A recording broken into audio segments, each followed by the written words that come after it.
चलिए, आज एक बहुत ही आम लेकिन गहरी उलझन को समझते हैं। मन का वो शोर जो कभी शांत ही नहीं होता।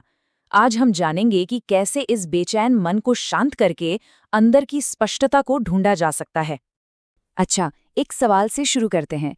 क्या कभी ऐसा महसूस हुआ है कि दिन भर कुछ खास नहीं किया, फिर भी दिमाग एकदम थक गया है, जैसे कोई अदृश्य बोझ है जो सारी एनर्जी खींच रहा हो?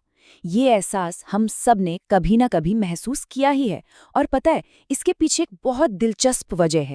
इसे समझने का सबसे आसान तरीका है अपने स्मार्टफोन के बारे में सोचना। कल्पना कीजिए कि हमारा मन एक फोन की तरह है, जिसके बैकग्राउंड में मान लीजिए 20 ऐप्स एक साथ खुले हुए हैं।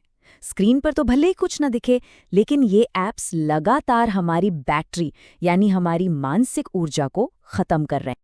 तो सवाल ये है कि आखिर ये ऐप्स हैं क्या?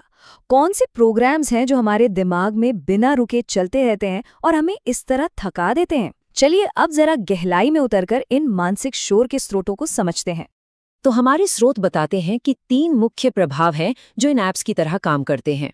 पहला है चंद्र, जिसे हम कह सकते हैं द फास्ट इमोशंस ऐप, जो हमारी भावनाओं में तेजी से उतार चढ़ाव लाता है। दूसरा है बुध, यानी द ओवरथिंकिंग ऐप, जिसकी वजह से दिमाग में हर वक्त कुछ न कुछ चलता ही रहता है। और तीसरा, और शायद सबसे ज्यादा थकाने वाला, है राहु सिद्धांत, द व्हाट इफ ऐप, जो हमें बेवजह की चिंताओं में उलझाए रखता है।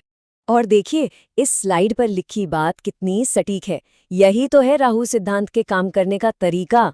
सब कुछ ठीक चल रहा होता है, फिर भी दिमाग में एक कोना चिल्लाता रहता है, लेकिन अगर कुछ गड़बड़ हो गई तो यही वो बेवजह की कल्पना है जो हमारी सबसे ज्यादा मानसिक ऊर्जा खा जाती है। और जब दिमाग में इतना शोर होता है, तो नतीजा क्या होता है? मन बेचैन होकर बाहर की दुनिया में सुकून ढूंढने लगता है। हम दूसरों से तुलना करने लगते हैं और ज्यादा पाने की होड़ में लग जाते हैं। और ये एक ऐसा चक्र बन जाता है जिसमें असली शांति कभी महसूस ही नहीं हो पाती। लेकिन यहाँ एक बहुत अच्छी खबर है। हमारा लक्ष्य किसी टूटी हुई चीज को ठीक करना नहीं है। ये विश्लेषण हमें यही बताता है कि मन असल में टूटा हुआ है ही नहीं। शांति हमें कहीं बाहर से लानी नहीं है, बल्कि उसे उजागर करना है जो पहले से ही हमारे अंदर मौजूद है। उपनिषदों का ये विचार इस पूरी समझ का आधार है। मतलब आंतरिक शांति हमारी नेचुरल स्टेट है, हमारा स्वभाव है। वो हमेशा से वही है, बस मन के शोर के नीचे दबी हुई है। हमें बस उस शोर को कम करना है। इस स्लाइड पर दिया गया उदाहरण इसे और भी खूबसूरत तरीके से समझाता है। एक बेचैन मन उस गिलास की तरह है जिसके पानी को किसी ने जोर से हिला दिया हो। पानी गंदा नहीं है, बस अस्थिर होने की वजह से धुंधला दिख रहा है। जैसे ही हलचल रुकती है, पानी अपने आप साफ और पारदर्शी हो जाता है। ठीक वैसे ही जब मन स्थिर होता है तो स्पष्टता खुद ब खुद लौट आती है। तो चलिए अब उन प्रैक्टिकल तरीकों पर आते हैं जिनसे इस हिले हुए पानी को स्थिर किया जा सकता है। ये वो टूल्स हैं जो मन को एक लय और ठहराव देकर उसकी कुदरती शांति को सामने लाने में मदद कर सकते हैं। तो स्रोत हमें 3 मुख्य रास्ते दिखाते हैं। पहला है मौन और अपनी सांसों पर ध्यान देना। दूसरा है लयबद्ध मंत्रों का सहारा लेना। और तीसरा है इरादे से हीलिंग, जैसे कि रेकी। और सबसे कमाल की बात पता है क्या है? इसकी शुरुआत बहुत ही आसान है, बस 5 मिनट। जी हाँ, दिन के सिर्फ 5 मिनट का सचेत मौन उस हिले हुए पानी को शांत करने के लिए काफी हो सकता है, ताकि मन में स्पष्टता लौट सके। ये कितना सरल और शक्तिशाली है। अब मंत्र जाप और इरादे से उपचार, इनमें आखिर फर्क क्या है?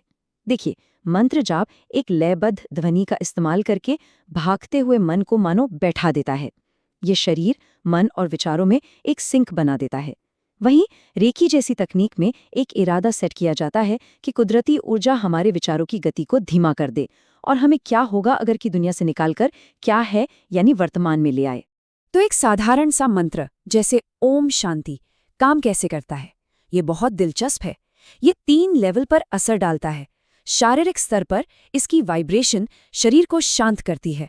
मानसिक स्तर पर इस पर ध्यान लगाने से इमोशनल उथल-पुथल कम होती है। और विचार के स्तर पर इसकी लय ओवर थिंकिंग के लूप को तोड़ देती है। अच्छा, अब जब हमने इन टूल्स को समझ लिया है, तो चलिए इन सबको मिलाकर एक आसान सा रोज का अभ्यास बनाते हैं। इसे एक तरह से अपना मेंटल रीसेट बटन समझ सकते हैं। ये अभ्यास बहुत ही सीधा और सरल है। पहला, 5 मिनट के लिए मौन में बैठें। दूसरा, ओम शांति जैसा कोई भी सरल मंत्र 9 बार दोहराएं। तीसरा और सबसे जरूरी, ये सब कुछ बिना किसी फोन या म्यूजिक के पूरी तरह डिस्कनेक्ट होकर करें। और आखिर में बस आराम से बैठें और सांसों को महसूस करें। जीवन अपने आप हल्का लगने लगेगा। और इस पूरे अभ्यास का मकसद बस एक ही है, बाहर की दुनिया में खुशी और सुकून ढूंढना बंद करके अपने अंदर पहले से मौजूद शांति और स्थिरता को महसूस करना। तो अंत में सवाल ये है, जब मन का शोर थम जाएगा और ठहराव आएगा, तो वो कौन सी स्पष्टता है जो आपके अंदर प्रकट होने का इंतजार कर रही है?